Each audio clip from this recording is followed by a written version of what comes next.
माणसाच्या आयुष्यात कधी ना कधी असा एक क्षण येतो जेव्हा त्याला समोर फक्त अंधार दिसतो आणि मनामध्ये एकच विचार घर करतो की आता हे जगणं नको वाटतंय. हा विचार एखादे तात्पुरते अपयश, नात्यांमधील दुरावा किंवा सततचा संघर्ष यामुळे येऊ शकतो. अशा वेळी मानवी मन ज्या स्थितीमध्ये असते त्या स्थितीला उपनिषदांनी अज्ञान किंवा अविद्या असे संबोधले आहे. आपण जेव्हा म्हणतो की मला जगणं नको आहे, तेव्हा खरं तर आपण त्या जगण्याला कंटाळलेलो नसतो, तर आपण त्या दुःखाला आणि अस्वस्थतेला कंटाळलेलो असतो जे आपल्याला सध्या जाणवत आहे. उपनिषदं ही जगातील अशी पहिली शास्त्र आहेत ज्यांनी मानवी मनाचा केवळ वरवरचा अभ्यास केला नाही, तर त्याच्या सर्वात खोल थरापर्यंत जाऊन जीवनाचा अर्थ शोधला आहे. सुरुवात करूया ईशावास्य उपनिषदापासून. या उपनिषदाचा पहिलाच मंत्र आहे ईशावास्यमिदं सर्वं यत्किंच जगत्याम जगत. याचा अर्थ असा की या विश्वात जे काही गतिमान आहे, जे काही स्थिर आहे, त्या प्रत्येक कणात तो परमात्मा वसलेला आहे. जेव्हा तुम्हाला असं वाटतं की तुम्ही एकटे आहात, तुमच्याकडे कोणी लक्ष देत नाहीये किंवा तुमचं आयुष्य व्यर्थ आहे, तेव्हा हा मंत्र तुम्हाला आठवण करून देतो की तुम्ही त्या विशाल शक्तीचा एक अविभाज्य भाग आहात. तुमच्या आत असलेली ऊर्जा आणि सूर्यामध्ये असलेली ऊर्जा यात काहीही फरक नाही. उपनिषदम आपल्याला अद्वैत शिकवतात, म्हणजे तुम्ही आणि हे जग वेगळे नाही आहात. मग जेव्हा तुम्ही स्वतःला संपवण्याचा विचार करता, तेव्हा तुम्ही फक्त एका शरीराला नाही, तर त्या ईश्वरी अंशाला नाकारत असता. बृहदारण्यक उपनिषदात या स्थितीवर अधिक खोलवर चर्चा केली आहे. तिथे एक अत्यंत प्रसिद्ध प्रार्थना आहे जी आपण रोज ऐकतो, पण तिचा खरा अर्थ क्वचितच समजून घेतो. असतो मा सद्गमय, तमसो मा ज्योतिर्गमय, मृत्योर्मा अमृतम गमय. जेव्हा एखादी व्यक्ती निराश होते, तेव्हा ती असत्य म्हणजे जे टिकणारे नाही अशा गोष्टींमध्ये अडकलेली असते. ती तमस म्हणजे अंधारात असते आणि तिला मृत्यू जवळचा वाटतो. पण उपनिषद म्हणतात तुझा प्रवास अंधाराकडून प्रकाशाकडे आणि मृत्यूकडून अमृतत्वाकडे असायला हवा. अमृतत्व म्हणजे शरीर अमर होणे नव्हे, तर हे समजणे की तुझा आत्मा कधीच मरत नाही. तुझी ओळख तुझे बँक बॅलन्स, तुझे पद किंवा तुझे सामाजिक स्थान नसून तुझी खरी ओळख अहम ब्रह्मास्मी ही आहे. मी ब्रह्मा आहे, मी चैतन्य आहे. हा विचार जेव्हा मनात ठाम होतो, तेव्हा जगातील कोणतंही संकट तुम्हाला छोटं वाटू लागतं. आयुष्याकडे पाहण्याचा आपला दृष्टिकोन का बदलतो याचं उत्तर तैत्तिरीय उपनिषदात दिलेल्या पंचकोश सिद्धांतात सापडतं. माणसाचं अस्तित्व 5 पदरांनी बनलेलं असतं. पहिलं म्हणजे अन्नमय कोश, म्हणजे हे भौतिक शरीर. दुसरं प्राणमय कोश, म्हणजे आपली श्वसन संस्था आणि ऊर्जा. तिसरं मनोमय कोश, म्हणजे आपली भावना आणि विचार. चौथं विज्ञानमय कोश, म्हणजे आपली बुद्धी आणि निर्णय क्षमता. आणि 5वं आनंदमय कोश. जेव्हा आपण म्हणतो की जगणं नको वाटतंय, तेव्हा आपण फक्त आपल्या मनोमय कोशात अडकलेलो असतो. आपल्या मनातील विचार आपल्याला सांगत असतात की तू संपला आहेस, तू अपयशी आहेस. पण उपनिषद सांगतात की तुम्ही तुमच्या विचारांच्या पलीकडे जा. तुमचे विचार म्हणजे तुम्ही नाही. जसे समुद्राच्या लाटा म्हणजे समुद्र नाही, तसे तुमचे विचार म्हणजे तुमचे अस्तित्व नाही. जर तुम्ही स्वतःला त्या आनंदमय कोशाशी जोडलं, तर तुम्हाला कळेल की शांतता आणि आनंद तुमच्या आतच आहे, तो बाहेरून मिळवायची गोष्ट नाही.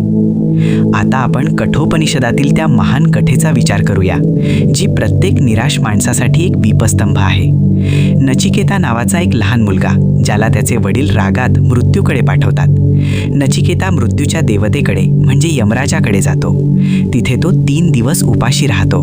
यमराज प्रसन्न होऊन त्याला 3 वर मागण्यास सांगतात. नचिकेता 3रा वर असा मागतो की मृत्यूच्या पलीकडे काय आहे, माणूस मेल्यावर त्याचं काय होतं. यमराज त्याला या प्रश्नापासून वळवण्यासाठी जगातील सर्व सुख, संपत्ती, अप्सरा आणि राज्य देण्याचे आमिष दाखवतात. पण नचिकेता म्हणतो, हे सर्व क्षणभंगूर आहे. उद्या हे सगळं संपणार आहे. मला ते सांगा जे कधीच संपत नाही. आज आपण जेव्हा जगणं नको म्हणतो, तेव्हा आपण त्या गोष्टींसाठी रडत असतो ज्या नचिकेताने सहज नाकारल्या होत्या. आपण भौतिक सुखांच्या मागे धावतो आणि ती मिळाली नाहीत की आपल्याला आयुष्य व्यर्थ वाटतं. यमराज नचिकेताला सांगतात की 2 मार्ग आहेत, श्रेय आणि प्रेय. प्रेय म्हणजे जे दिसायला सुखद आहे पण शेवटी दुःख देतं. श्रेय म्हणजे जे कल्याणकारी आहे. ज्या दिवशी आपण श्रेय मार्गावर चालायला लागतो, त्या दिवशी जगातील कोणतीही ओढ आपल्याला दुःखी करू शकत नाही. माणसाला भीती वाटते, म्हणूनच त्याला जगणं नको होतं. भीती कशाची? तर हरण्याची, अपमानित होण्याची किंवा एकटं पडण्याची. उपनिषद म्हणतात अभयम वै ब्रह्म. जोपर्यंत तुमच्या मनात द्वैत आहे, म्हणजे मी आणि दुसरं कोणीतरी, तोपर्यंत तुम्हाला भीती वाटणार. पण ज्या दिवशी तुम्हाला कळेल की समोरचा माणूस किंवा परिस्थिती देखील तुमच्याच आत्म्याचं रूप आहे, त्या दिवशी भीती नष्ट होईल. यालाच साक्षीभाव म्हणतात. मुंडक उपनिषदात 2 पक्ष्यांचं उदाहरण दिले आहे. एकाच झाडावर 2 पक्षी आहेत. एक फळं खातोय आणि सुखी दुःखी होतोय, तर दुसरा फक्त बघतोय. आपण जेव्हा आयुष्यातील संकटांकडे एक द्रष्टा किंवा प्रेक्षक म्हणून बघतो, तेव्हा त्या संकटांची धार कमी होते. तुम्ही स्वतःला विचारा की आज जे संकट तुम्हाला जीव घेणं वाटतंय ते 10 वर्षांनंतर तुम्हाला आठवेल का? जर नाही, तर मग आज त्यासाठी प्राण देण्याची काय गरज? छांदोग्य उपनिषदामध्ये तत्वम असी या महावाक्याचं विश्लेषण करताना आरुणी ऋषी आपल्या पुत्राला श्वेतकेतूला सांगतात की ज्याप्रमाणे नद्या समुद्रात मिळतात आणि आपली वेगळी ओळख विसरतात, तसाच तू आहेस. तू या अथांग चैतन्याचा एक भाग आहेस. जेव्हा आपण स्वतःला मी या छोट्या चौकटीत बंदिस्त करतो, तेव्हाच आपल्याला जगणं ओझं वाटतं. आपण स्वतःला समाजाच्या नजरेतून बघतो, लोकांच्या अपेक्षांच्या तराजूत मोजतो. पण उपनिषद म्हणतात, लोकांच्या नजरेतून स्वतःला बघणं थांबवा आणि आत्म्याच्या नजरेतून स्वतःला बघा. तुम्ही पूर्ण आहात, तुम्ही शुद्ध आहात. या संपूर्ण विश्वात एक ऋत आहे, म्हणजे एक नैसर्गिक नियम आहे. झाडं वेळेवर फुलतात, सूर्य वेळेवर उगवतो, नद्या वाहत राहतात. मग माणसाच्या आयुष्यात आलेलं दुःख हे सुद्धा निसर्गाच्या एका मोठ्या चक्राचा भाग असू शकतं का? कदाचित हे दुःख तुम्हाला काहीतरी मोठं शिकवण्यासाठी आलं असेल. उपनिषद तप या संकल्पनेवर भर देतात. सोनं जेव्हा अग्नीत जळतं तेव्हाच ते शुद्ध होतं. तसेच आयुष्यातील संकट हे तुमच्यासाठी अग्नीसारखे आहेत, जे तुमच्यातील अहंकार आणि अशुद्धता जाळून तुम्हाला अधिक उजळ बनवण्यासाठी आले आहेत. त्यामुळे संकटांना घाबरून पळण्यापेक्षा त्यांना आत्मोन्नतीची संधी माना. माणसाचं मन हे एका रथासारखं आहे असं कठोपनिषद सांगतं. शरीर हा रथ आहे, इंद्रिये हे घोडे आहेत, मन हे लगाम आहे आणि बुद्धी हा सारथी आहे. जर तुमचं मन किंवा लगाम ढिला असेल तर घोडे रथाला खड्ड्यात पाडणारच. आज आपण आपल्या मनावर ताबा गमावला आहे. म्हणूनच मनातील एक नकारात्मक विचार आपल्याला मृत्यूच्या दारात घेऊन जातो. पण जर तुम्ही बुद्धीला सारथी बनवलं आणि उपनिषदांच्या ज्ञानाने मनावर ताबा मिळवला, तर हाच रथ तुम्हाला आयुष्याच्या सुंदर प्रवासावर घेऊन जाईल. जगणं नको वाटण्याचं अजून एक कारण म्हणजे आपण गोष्टींना पकडून ठेवतो. ईशावास्य उपनिषद सांगतं, तेन त्यक्तेन भुंजीथाहा, म्हणजे त्यागपूर्वक भोग घ्या. याचा अर्थ असा की तुम्ही या जगात गोष्टींचा वापर करा, आनंद घ्या, पण त्यात अडकू नका. हे समजून घ्या की तुम्ही इथे रिकाम्या हाताने आला आहात आणि रिकाम्या हाताने जाणार आहात. मग जे तुमचं नव्हतंच ते हरवल्याचं दुःख कशाला? ज्या दिवशी तुम्ही मालकी हक्क सोडता आणि प्रसाद म्हणून आयुष्याकडे बघता, त्या दिवसापासून तुमचं दुःख संपतं. शेवटी उपनिषद आपल्याला अमृताचे पुत्र म्हणतात. शृण्वन्तु विश्वेर अमृतस्य पुत्राः. तुम्ही कोणीतरी सामान्य व्यक्ती नाही आहात, तुम्ही अगतिक नाही आहात. तुमच्या आत एवढी ऊर्जा आहे की तुम्ही संपूर्ण जगाला प्रकाश देऊ शकता. फक्त गरज आहे ती स्वतःला ओळखण्याची. नैराश्य हा एक भ्रम आहे, माया आहे. सत्याचा शोध घ्या. जसा सूर्य ढगांच्या मागे लपलेला असतो, तसा तुमचा आनंद या दुःखाच्या विचारांमागे लपलेला आहे. ढग बाजूला सारा, उपनिषदांच्या ज्ञानाचा वारा वाहू द्या आणि बघा, तुमच्या आत असलेला तो अथांग सूर्य पुन्हा चमकू लागेल. उठा, जागे व्हा आणि स्वतःला ओळखा. हे जीवन रडण्यासाठी नाही, तर उत्सव साजरा करण्यासाठी आहे. तुम्ही या सृष्टीचा एक गौरवशाली आविष्कार आहात. प्रत्येक श्वास ही एक नवी संधी आहे. प्रत्येक संकट हा एक नवा धडा आहे. जगणं नको वाटतंय हा विचार जेव्हा येईल, तेव्हा शांत डोळे मिटून स्वतःला सांगा, सोहम, म्हणजे तो मीच आहे. तो परमात्मा, तो प्रकाश, तो आनंद मीच आहे. आणि जेव्हा तुम्हाला याची जाणीव होईल, तेव्हा तुम्हाला कळेल की हे जगणं किती मौल्यवान आहे.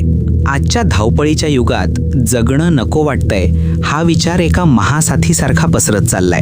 पण आपण कधी विचार केलाय का की सर्व सुखसोयी हाताशी असताना, विज्ञानाने एवढी प्रगती केलेली असतानाही माणूस आतून इतका पोकळ का होत चाललाय?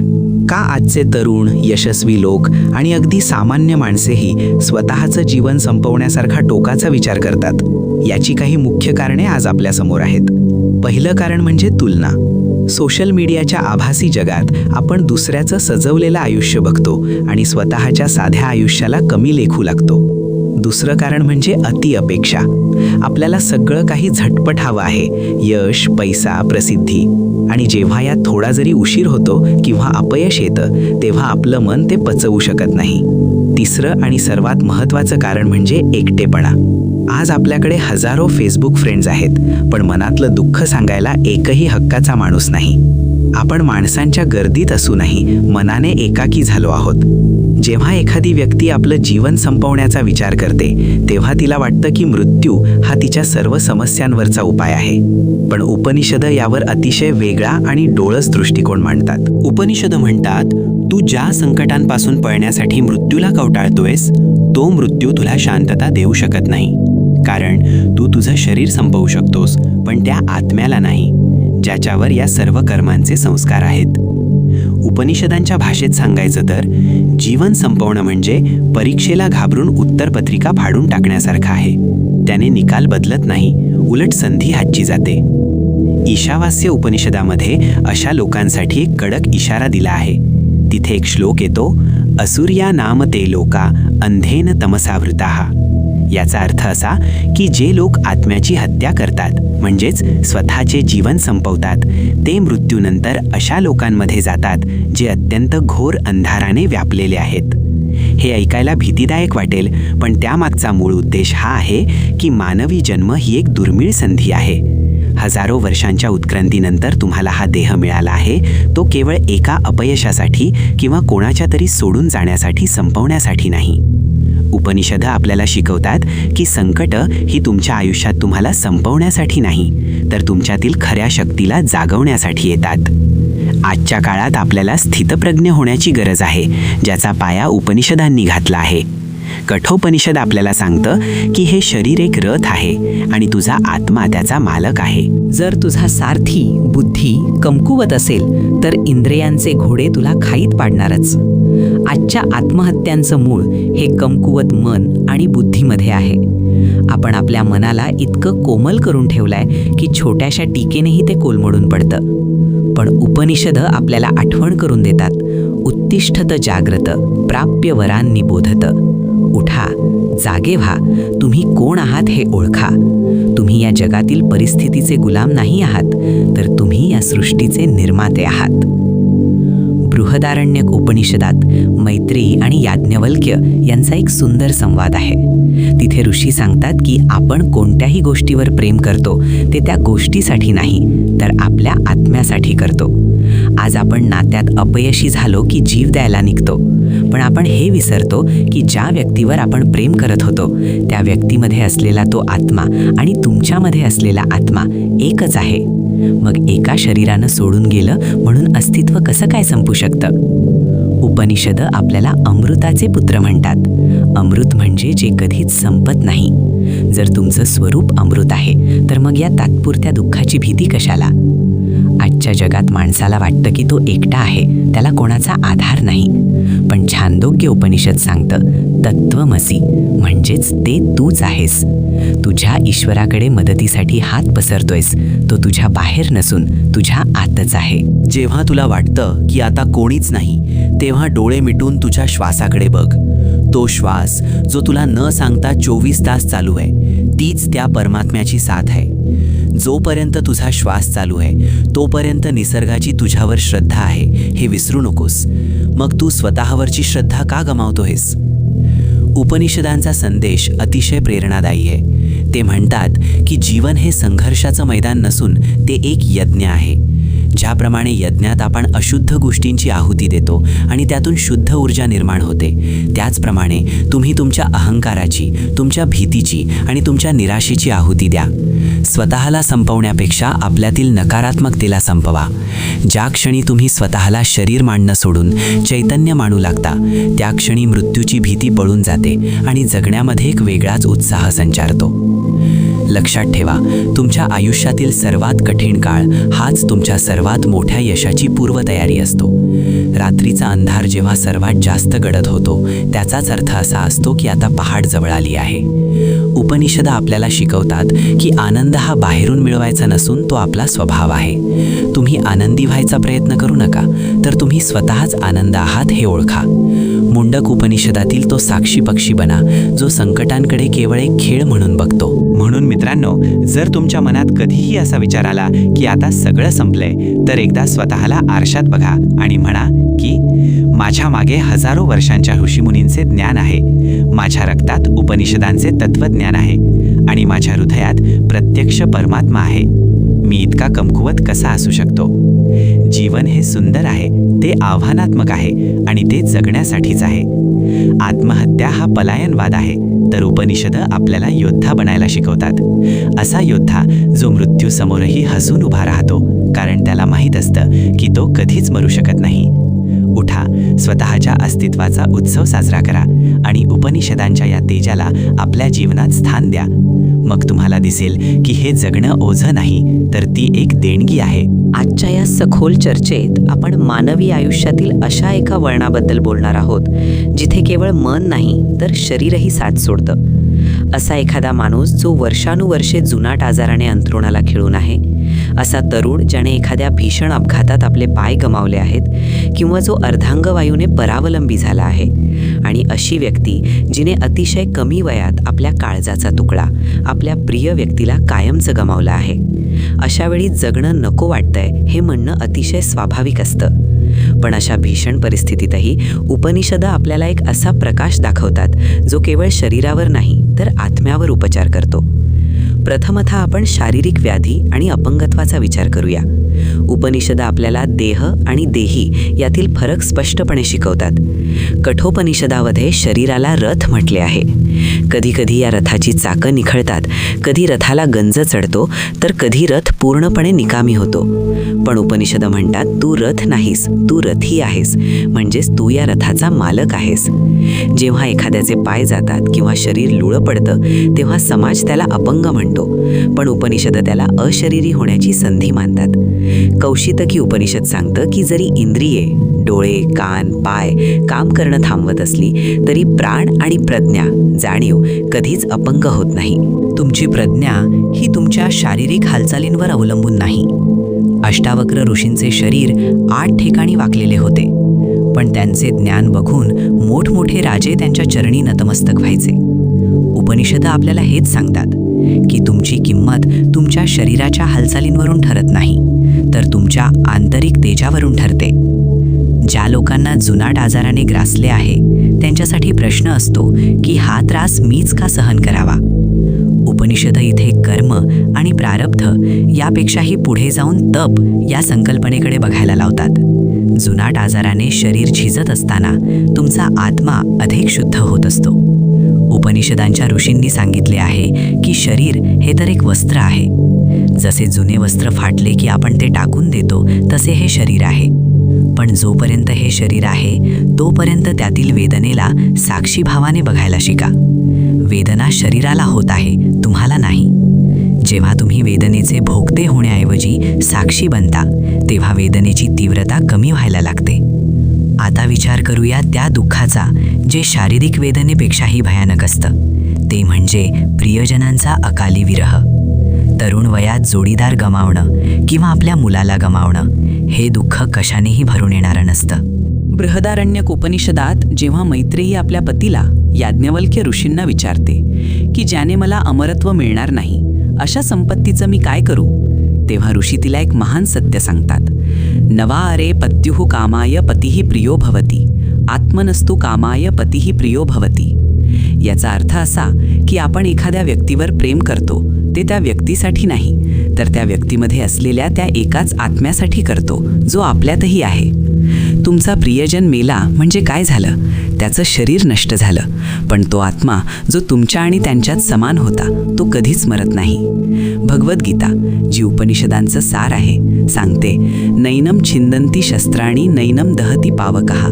आत्म्याला शस्त्र छेदू शकत नाही, अग्नी जाळू शकत नाही. ज्या व्यक्तीला तुम्ही गमावलंय ती प्रत्यक्षात त्या वैश्विक ऊर्जेमध्ये विलीन झाली आहे. ती तुमच्या स्मृतींमध्ये, तुमच्या श्वासात आणि या सृष्टीच्या कणाकणात आहे. उपनिषदं विरहाच्या दुःखाला एकात्मतेच्या दर्शनात बदलतात. माणसाला भीती वाटते ती एकटेपणाची. अपघात झाला किंवा प्रिय व्यक्ती गेली की माणूस स्वतःला जगात सर्वात एकटा समजू लागतो. पण छांदोग्य उपनिषद आपल्याला दहरविद्या शिकवतं. तुमच्या हृदयाच्या छोट्याशा पोकळीमध्ये संपूर्ण आकाश सामावलेलं आहे. तुम्ही कधीच एकटे नसता. ज्यांना तुम्ही गमावलंय त्यांच्याशी संवाद साधण्यासाठी तुम्हाला बाहेर कुठे जायची गरज नाही. फक्त शांत बसून आपल्या अंतर्मनात डोकावून बघा. तिथेच तुम्हाला ते सापडतील. प्रेमाचा अंत हा मृत्यू नसून प्रेमाचा विस्तार हा अमरत्व आहे. विरहामुळे येणारं नैराश्य हे केवळ मोह आहे असं उपनिषद म्हणतात. मोह म्हणजे गोष्टींना पकडून ठेवणं, पण आयुष्य म्हणजे प्रवाही असणं. नद्या वाहतात म्हणूनच त्या शुद्ध असतात.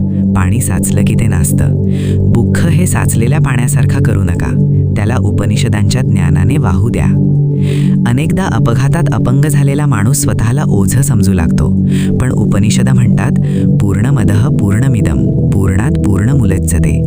तुम्ही शारीरिकदृष्ट्या कितीही कमी झालात तरी आत्मिकदृष्ट्या तुम्ही पूर्णच आहात. तुमच्यातील 1% सुद्धा कमी झालेला नाही.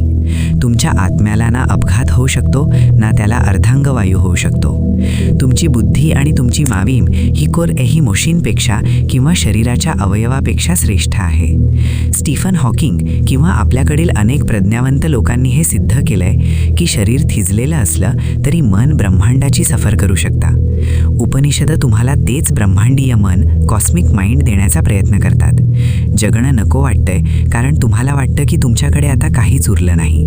पण उपनिषद म्हणतात जोपर्यंत तुझ्याकडे तुझा आत्मा आहे तोपर्यंत तुझ्याकडे सर्व काही आहे.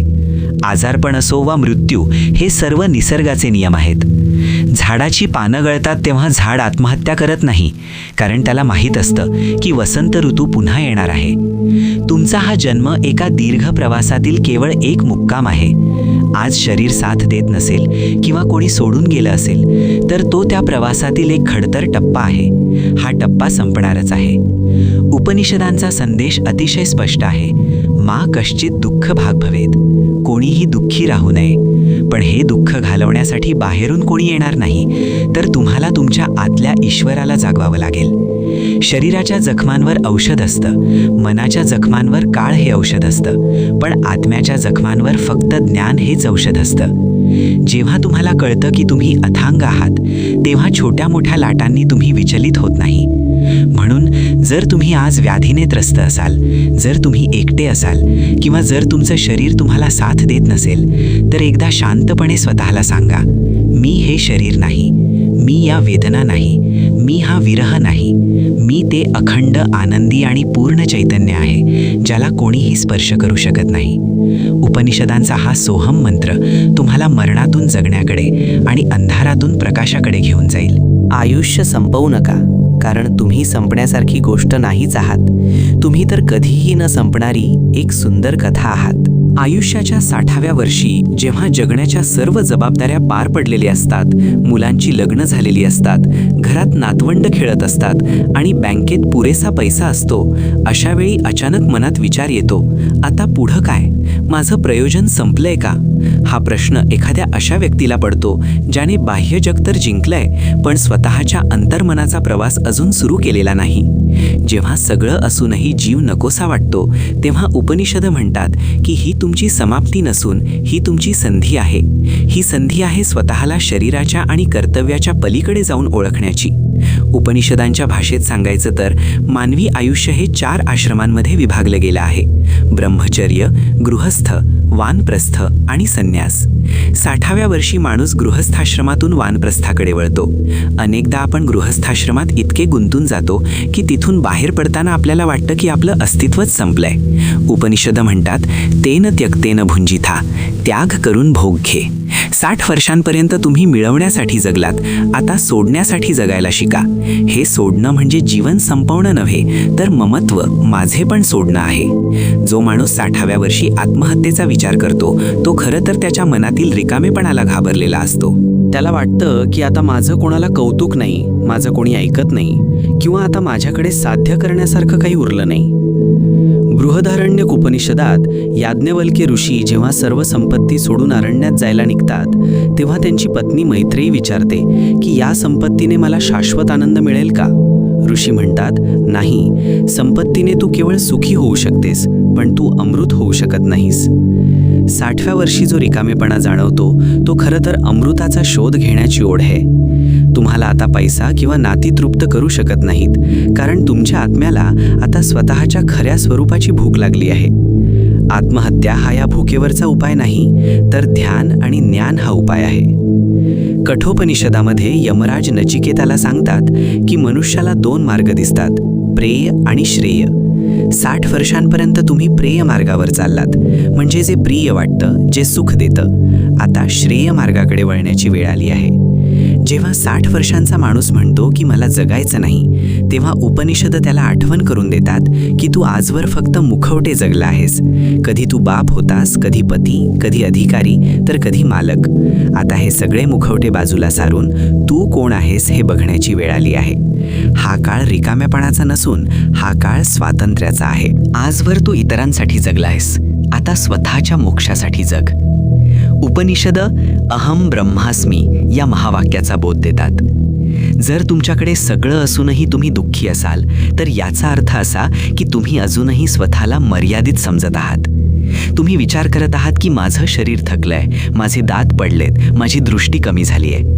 पण उपनिषद म्हणतात, तू शरीर नाहीसस. 60 वर्षांनंतर शरीर थकणं हा निसर्गाचा नियम आहे, पण तुमचा आत्मा हा कधीच म्हातारा होत नाही. न जायते म्रियते वा कदाचिन. तो कधी जन्माला येत नाही आणि कधी मरत नाही. मग आत्महत्या करून तुम्ही काय संपवणार आहेत? फक्त एक जुना झालेला देह?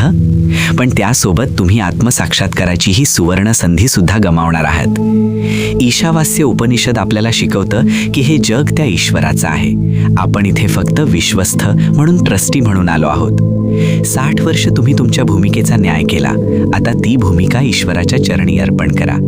नैराश्य तेव्हाच येतं जेव्हा आपण गोष्टींना घट्ट धरून ठेवतो. मुलं मोठी झाली, त्यांनी त्यांचं आयुष्य सुरू केलं. हे दुःख नाही, हे यश आहे. आता तुम्ही मुक्त आहात. उपनिषद या मुक्तीला कैवल्य म्हणतात. 60व्या वर्षी आलेली ही उदासीनता म्हणजे खरं तर तुमच्यातील साक्षीभाव जागा होण्याची लक्षणं आहेत. जग मिथ्या वाटू लागणं हे ज्ञानाच्या दिशेने पडलेलं पहिलं पाऊल आहे. पण हे पाऊल आत्महत्येकडे न वळवता आत्मज्ञानाकडे वळवा. छांदोग्य उपनिषदामध्ये मधुविद्या सांगितली आहे. आयुष्य हे मधासारखं गोड आहे, जर तुम्ही ते प्रत्येक क्षणी सजगतेने प्यायलात तर. 60 वर्षांचा अनुभव ही तुमची संपत्ती आहे. तुम्ही जगाला बरंच काही देऊ शकता. उपनिषदांमधील ऋषी हे गृहस्थ होते, वृद्ध होते, पण तरीही ते आनंदी होते, कारण त्यांनी स्वतःला चैतन्य मानले होते. जेव्हा तुम्ही म्हणता की मला मरायचं आहे, तेव्हा तुम्ही तुमच्या समृद्ध अनुभवांचा अपमान करत असता. ज्या आयुष्याने तुम्हाला इतकं दिलं, त्याला कृतज्ञतेने निरोप देण्याऐवजी रागाने सोडून देणं हा अधर्म आहे. तुमच्याकडे पैसा आहे, पण तू आता समाधान देऊ शकत नाही, कारण आता तुमच्या मनाला शांती हवी आहे, आणि शांती बाजारात मिळत नाही, ती अंतर्मुख झाल्यावर मिळते. मुंडक उपनिषद सांगतं, ज्याप्रमाणे लाखात एखादाच सूर्यप्रकाश बघू शकतो, त्याप्रमाणे 60 वर्षांच्या समृद्ध आयुष्यानंतर सत्याचा शोध घेण्याची इच्छा होणं हे भाग्याचं लक्षण आहे.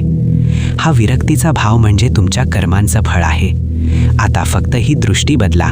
तुम्ही संपलेले नाही आहात, तुम्ही आता सुरू होणार आहात. आयुष्याच्या या संध्याकाळी जेव्हा सूर्यास्त जवळ येतो, तेव्हा आकाशात जे रंग दिसतात ते दुपारी कधीच दिसत नाहीत. तसेच 60 वर्षांनंतरच्या आयुष्यात जे गांभीर्य, जी स्थिरता आणि जे समाधान मिळू शकतं, ते तारुण्याच्या धावपळीत कधीच मिळत नाही. आत्महत्या म्हणजे या सुंदर सूर्यास्तापूर्वीच डोळे मिटून घेण्यासारखं आहे. उपनिषद म्हणतात, मृत्युर्मा अमृतम गमय. मृत्यूकडून अमृताकडे चला. शरीराचा मृत्यू तर अटळ आहे, पण त्याआधी मी कोण आहे हे जाणून घेणं हेच जगण्याचं खरं सार्थक आहे. म्हणून जर तुमच्याकडे सगळं असूनही मन रमत नसेल, तर एकदा शांत बसा. उपनिषदांचा तत्वमसी मंत्र आठवा. तुम्ही हे घर, हे कुटुंब, ही संपत्ती नाही आहात. तुम्ही ते शुद्ध, बुद्ध आणि मुक्त चैतन्य आहात. 60 वर्ष तुम्ही दुसऱ्यासाठी धावलात. आता काही काळ स्वतःसाठी शांत बसा, ध्यान करा, उपनिषद वाचा, निसर्गाशी संवाद साधा. तुम्हाला जाणवेल की ज्या शांतीच्या शोधात तुम्ही मृत्यूला जवळ करू पाहत होतात ती शांती तुमच्या आतच दडलेली आहे. जगणं नको वाटणं हा आजार नाही, ती परिवर्तनाची हाक आहे. या हाकेला प्रतिसाद द्या आणि जीवनाचा हा शेवटचा अध्याय सर्वात तेजस्वी बनवा. आजच्या आधुनिक काळात जेव्हा आपण प्रगतीच्या गप्पा मारतो तेव्हा दुसरीकडे अशा काही बातम्या येतात जे आपलं काळीज चिरून टाकतात. एखादा शेतकरी कर्जबाजारी होऊन आत्महत्या करतो, तर एखादा बाप गरिबीमुळे आपल्या कुटुंबाला पोसू शकत नाही म्हणून टोकाचं पाऊल उचलतो. जगणं नको वाटतंय हा विचार जेव्हा भुकेपोटी येतो तेव्हा तो केवळ आध्यात्मिक नसून तो एक सामाजिक टाहो असतो. अशावेळी प्रश्न पडतो की ही उपनिषदं अशा लोकांसाठी काय सांगतात ज्यांच्याकडे 2 वेळच्या अन्नाची भ्रांत आहे. उपनिषदांनी अन्नाला केवळ पोट भरण्याचं साधन मानलेलं नाही. तैत्तिरीय उपनिषदामध्ये एक अत्यंत महत्त्वाचं सूत्र आहे, अन्नम न निंद्यात तद्व्रतम, म्हणजे अन्नाची निंदा करू नका, ते एक व्रत आहे. आणि त्यापुढे जाऊन ऋषी म्हणतात, अन्नम बहुकुर्वीत तद्व्रतम, म्हणजे समाजात इतकं अन्न निर्माण करा की कोणीही उपाशी राहणार नाही. उपनिषदं स्पष्टपणे सांगतात की जो समाज आपल्यातील बांधवाला उपाशी झोपवतो तो समाज अधर्मी आहे. जेव्हा एखादी व्यक्ती गरिबीमुळे जीव देते तेव्हा उपनिषदांनुसार त्या पापाचा वाटा त्या समाजातील प्रत्येक सक्षम माणसाकडे जातो ज्याने आपली जबाबदारी पार पाडली नाही. ईशावास्य उपनिषद आपल्याला एक अतिशय प्रॅक्टिकल मंत्र देतं, तेन त्यक्तेन भुंजीथा मा गृधः कस्य स्विद्धनम. याचा अर्थ असा की त्यागपूर्वक भोग घ्या आणि दुसऱ्याच्या धनाची अभिलाषा धरू नका. पण याचा दुसरा अर्थ असाही आहे की तुमच्याकडे जे गरजेपेक्षा जास्त आहे ते समाजातील गरजूंपर्यंत पोहोचलं पाहिजे. उपनिषदं आपल्याला अपरिग्रह शिकवतात. जर समाजात संपत्तीचं केंद्रीकरण झालं आणि काही लोक सोन्याच्या ताटात जेवत असताना शेजारी कोणी भुकेने मरत असेल तर तो उपनिषदांचा अपमान आहे. वसुधैव कुटुंबकम ही संकल्पना फक्त भाषणापुरती नाही तर ती एक जबाबदारी आहे. कुटुंबामध्ये जसा आपण कोणाला उपाशी ठेवत नाही तसंच समाजातील प्रत्येक व्यक्ती ही आपल्या कुटुंबाचा भाग आहे हा भाव उपनिषदं जागवतात. अनेकदा गरिबीमुळे खचलेल्या माणसाला वाटतं की त्याचं नशीबच खराब आहे, पण उपनिषदं अशा वेळी माणसाला त्याच्या आंतरिक सामर्थ्याची जाणीव करून देतात. नयमात्मा बलहीनेन लभ्यः. मुंडक उपनिषद सांगतं की दुर्बल मनाच्या माणसाला आत्मसाक्षात्कार होऊ शकत नाही. इथे दुर्बलता म्हणजे केवळ शारीरिक नाही तर मानसिक खच्चीकरण. गरिबी ही शरीराची अवस्था असू शकते पण ती आत्म्याची ओळख असू शकत नाही. इतिहास अशा अनेक उदाहरणांनी भरलेला आहे जिथे अत्यंत गरिबीतून आलेल्या लोकांनी उपनिषदांच्या विचारातून प्रेरणा घेऊन स्वतःचं आणि समाजाचं नशीब बदललं. माणूस जेव्हा पैशांच्या अभावामुळे मरण्याचा विचार करतो तेव्हा तो स्वतःला फक्त एक उपभोक्ता किंवा आर्थिक घटक समजत असतो. पण उपनिषदं ओरडून सांगतात की त्वम वैश्वानरहा, तू त्या वैश्विक अग्नीचा अंश आहेस. गरिबीमुळे आलेलं लाचारपण हे तुमचं स्वरूप नाही. हे खरं आहे की रिकाम्या पोटी भजन सुचत नाही आणि म्हणूनच उपनिषदांनी अन्नमय कोशाला पहिलं स्थान दिलं आहे. शरीर टिकवणं हा धर्म आहे, कारण शरीर असेल तरच पुढची प्रगती शक्य आहे. जेव्हा आपण आजच्या व्यवस्थेतील चॅलेंजेस किंवा आव्हानांचा विचार करतो तेव्हा उपनिषदं आपल्याला दान आणि सेवा या संकल्पनांकडे नेतात. दत्त दयध्वम दाम्यत. बृहदारण्यक उपनिषदातील हा उपदेश सांगतो की दान करा, दया करा आणि स्वतःवर ताबा ठेवा. जर आजचा श्रीमंत वर्ग उपनिषदांच्या या शिकवणीचं पालन करून आपल्या संपत्तीचा काही अंश प्रामाणिकपणे गरजूंच्या सक्षमीकरणासाठी वापरला तर कोणालाही भुकेमुळे किंवा गरिबीमुळे आपलं जीवन संपवण्याची वेळ येणार नाही.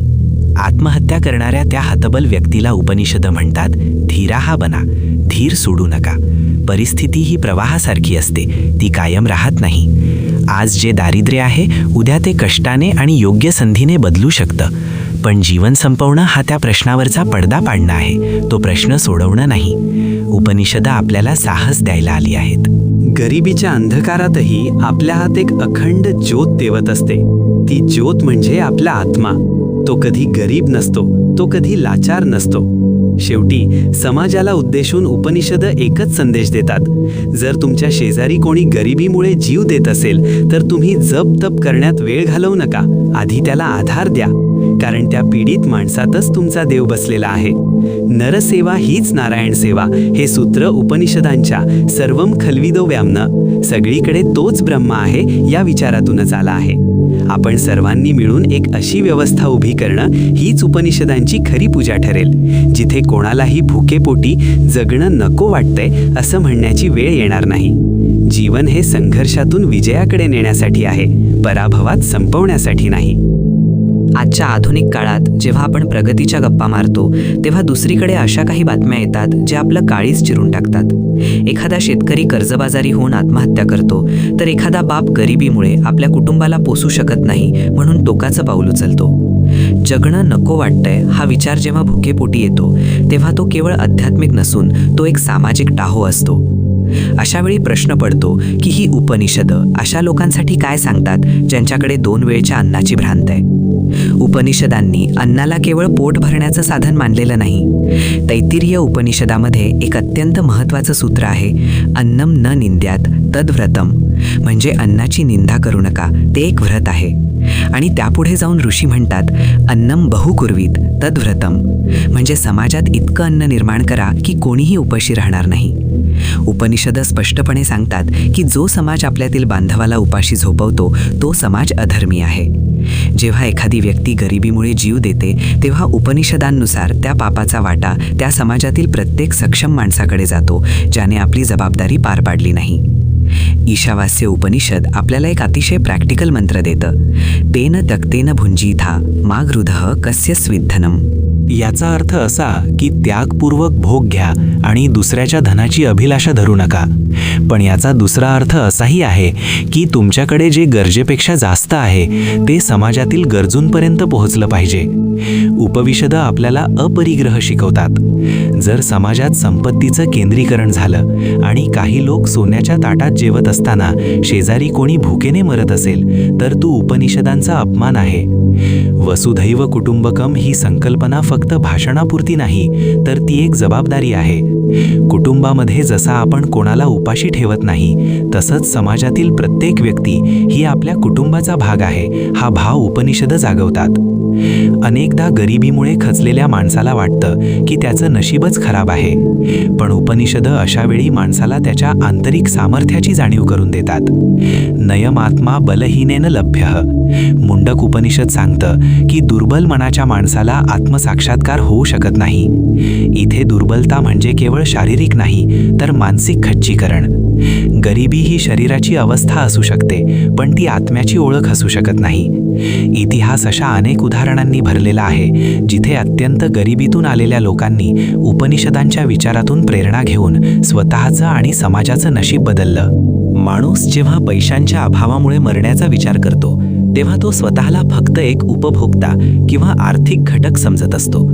पण उपनिषदं ओरडून सांगतात की त्वम वैश्वानरः, तू त्या वैश्विक अग्नीचा अंश आहेस. गरिबीमुळे आलेलं लाचारपण हे तुमचं स्वरूप नाही. हे खरं आहे की रिकाम्या पोटी भजन सुचत नाही आणि म्हणूनच उपनिषदांनी अन्नमय कोशाला पहिलं स्थान दिलं आहे. शरीर टिकवणं हा धर्म आहे, कारण शरीर असेल तरच पुढची प्रगती शक्य आहे. जेव्हा आपण आजच्या व्यवस्थेतील चॅलेंजेस किंवा आव्हानांचा विचार करतो तेव्हा उपनिषदं आपल्याला दान आणि सेवा या संकल्पनांकडे नेतात. दत्त दयध्वम दाम्यत. बृहदारण्यक उपनिषदातील हा उपदेश सांगतो की दान करा, दया करा आणि स्वतःवर ताबा ठेवा. जर आजचा श्रीमंत वर्ग उपनिषदांच्या या शिकवणीचं पालन करून आपल्या संपत्तीचा काही अंश प्रामाणिकपणे गरजूंच्या सक्षमीकरणासाठी वापरला तर कोणालाही भुकेमुळे किंवा गरिबीमुळे आपलं जीवन संपवण्याची वेळ येणार नाही. आत्महत्या करणाऱ्या त्या हतबल व्यक्तीला उपनिषदं म्हणतात, धीराहा बना, धीर सोडू नका. परिस्थिती ही प्रवाहासारखी असते, ती कायम राहत नाही. आज जे दारिद्र्य आहे उद्या ते कष्टाने आणि योग्य संधीने बदलू शकतं. पण जीवन संपवणं हा त्या प्रश्नावरचा पडदा पाडणं आहे, तो प्रश्न सोडवणं नाही. उपनिषदं आपल्याला साहस द्यायला आली आहेत. गरिबीच्या अंधकारातही आपल्या हात एक अखंड ज्योत तेवत असते. ती ज्योत म्हणजे आपला आत्मा. तो कधी गरीब नसतो, तो कधी लाचार नसतो. शेवटी समाजाला उद्देशून उपनिषदं एकच संदेश देतात, जर तुमच्या शेजारी कोणी गरिबीमुळे जीव देत असेल तर तुम्ही जप तप करण्यात वेळ घालवू नका, आधी त्याला आधार द्या. कारण त्या पीडित माणसातच तुमचा देव बसलेला आहे. नरसेवा हीच नारायण सेवा हे सूत्र उपनिषदांच्या सर्वम खल्विदो व्याम्न, सगळीकडे तोच ब्रह्म आहे या विचारातूनच आला आहे. आपण सर्वांनी मिळून एक अशी व्यवस्था उभी करणं हीच उपनिषदांची खरी पूजा ठरेल, जिथे कोणालाही भुकेपोटी जगणं नको वाटतंय असं म्हणण्याची वेळ येणार नाही. जीवन हे संघर्षातून विजयाकडे नेण्यासाठी आहे, पराभवात संपवण्यासाठी नाही. मित्रांनो, आता आपण या चर्चेच्या अशा वळणावर आलो आहोत जिथे आपल्याला एका भयानक विचाराचा निकाल लावायचा आहे, आणि तो विचार म्हणजे आत्महत्या. उपनिषदांच्या या अथांग सागरातून आपण जे अमृत वेचलं आहे ते आता आपल्या मनातील काळोखाला जाळून टाकण्यासाठी वापरायचं आहे. लक्षात ठेवा, आत्महत्या हा एखाद्या समस्येवरचा उपाय नसून तो स्वतःवर केलेला सर्वात मोठा अन्याय आहे. जेव्हा तुमच्या मनात असा विचार येतो की आता सगळं संपलंय, ते मग खरं तर तुमच्यातील अहंकार संपलेला असतो, तुमचा आत्मा नाही. उपनिषद ओरडून सांगत आहेत की तू ज्या संकटांना घाबरून पळतोयस त्या संकटांपेक्षा तुझी उंची कैक पटीने जास्त आहे. आत्महत्या करायचा विचार करणं म्हणजे सूर्याने ढगांना घाबरून मावळण्यासारखं आहे. ढग येतात आणि जातात, पण सूर्य कायम असतो. तुमचे दुःख, तुमची गरिबी, तुमची व्याधी किंवा तुमचा एकटेपणा हे सगळे ढग आहेत. ते आज आहेत, उद्या नसते, पण तुम्ही तो नित्य, शुद्ध आणि बुद्ध आत्मा आहात जो काळाच्या पलीकडे आहे. उपनिषद म्हणतात, नायमात्मा प्रवचनेन लभ्यो न मेधया न बहुना श्रुतेन. हा आत्मसाक्षात्कार केवळ शब्दांनी मिळत नाही, तर तो प्रबळ इच्छाशक्तीने आणि धैर्याने मिळतो. मग ज्याच्याकडे हा अनमोल ठेवा आहे तो इतका कमकुवत कसा असू शकतो की एका विचाराने कोलमडून पडेल? ज्या क्षणी तुमच्या मनात आत्महत्येचा विचार येईल त्या क्षणी एकदा थांबून श्वास घ्या. तो श्वास तुम्हाला सांगतोय की निसर्गाचा तुमच्यावर अजूनही विश्वास आहे. निसर्गाला अजूनही वाटतंय की तुमच्याकडून काहीतरी मोठं घडणं बाकी आहे. उपनिषदांमधील ऋत म्हणजेच विश्वाचा नियम सांगतो की प्रत्येक रात्रीनंतर पहाट ठरलेलीच आहे. मग तुम्ही त्या पहाटेची वाट बघण्याआधीच डोळे का मिटून घेताय? आत्महत्या करणं म्हणजे ईश्वराने दिलेला या सुंदर आणि भव्य प्रसादाचा अपमान करणं आहे. तुम्ही या जगात काहीतरी विशेष साध्य करण्यासाठी आला आहात, केवळ रडण्यासाठी किंवा हार मानण्यासाठी नाही. उपनिषदा आपल्याला वीर व्हायला सांगतात. वीर तो नाही जो युद्धात तलवार चालवतो, तर वीर तो आहे जो आपल्या मनातील नकारात्मक विचारांचा वध करतो. तुमच्या मनातील आत्महत्येचा विचार हा एक असुर आहे आणि उपनिषदांचं ज्ञान हे सुदर्शन चक्र आहे. या चक्राने त्या विचाराला आत्ताच कापून टाका. स्वतःला सांगा, मी अपयशी झालो असेन पण मी अपयश नाही. मी गरीब असेन पण मी दरिद्री नाही. मी आजारी असेन पण मी लाचार नाही, कारण मी ब्रह्म आहे, मी अनंत आहे. जगातील कोणतीही वस्तू, कोणतीही व्यक्ती किंवा कोणतीही परिस्थिती तुमच्या जीवनापेक्षा मोठी असूच शकत नाही. तुमचं जीवन हे केवळ तुमचं नाहीये, ते त्या विश्वाचं आहे. तुम्ही ते संपवू शकत नाही, कारण तुम्हाला ते निर्माण करण्याचा अधिकार नव्हता. उपनिषदांच्या ऋषींनी अमृतास्य पुत्राहा असं म्हणून आपल्याला जो सन्मान दिला आहे त्या सन्मानाची जाणीव ठेवा. तुम्ही वाघ आहात आणि वाघ कधीच कोल्ह्यासारखा संकटांना घाबरून जीव देत नाही. हा ऑडिओ ऐकणारा प्रत्येकजण आज एक शपथ घेईल, मी जगणार, मी लढणार आणि मी जिंकणार. कारण माझ्या मागे उपनिषदांची शक्ती आहे, माझ्या हृदयात सत्याचा प्रकाश आहे आणि माझ्या आत्म्यात कधीही न संपणारी ऊर्जा आहे. आत्महत्या हा शब्द आजपासून तुमच्या शब्दकोशामधून कायमचा काढून टाका. त्याऐवजी पुनर्जन्म हा शब्द लिहा. प्रत्येक संकटातून तुमचा एक नवा जन्म होतोय असं समजा. उठा, डोळे पुसा आणि आरशात बघून हसा. समोर जो दिसतोय तो एक अजेय योद्धा आहे. उपनिषदांचा ओमकार तुमच्या मनात गुंजू द्या आणि जगाला दाखवून द्या की ज्याचा आत्मा जागृत झाला आहे त्याला मृत्यूसुद्धा स्पर्श करू शकत नाही. जीवन हे एक सुंदर गाणं आहे, ते पूर्ण गायल्याशिवाय थांबू नका. जगणं सुंदर आहे, जगणं महान आहे आणि ते केवळ तुमच्यासाठीच आहे. जयतु उपनिषदम, जयतु जीवनम.